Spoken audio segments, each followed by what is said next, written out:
Hello everybody, welcome back to TechTube. I hope you all are doing great. So today I am back with another tutorial video of how you can remove games from Epic Games library. So to get started, first of all go ahead and open up Safari or any web browser, and in the search box go ahead and type in epicgames.com. Now if you are already logged into Epic Games, you'll be appear with this type of screen interface. Now from the appeared screen, go ahead and tap on help.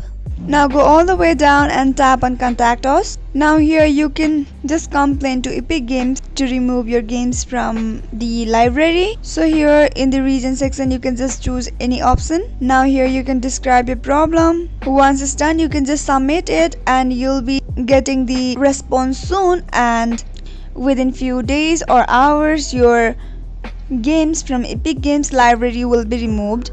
So it is how easy and simple. I hope you found the video to be helpful and informative. If yes, go ahead and subscribe to our channel and also press the notification bell for more updates.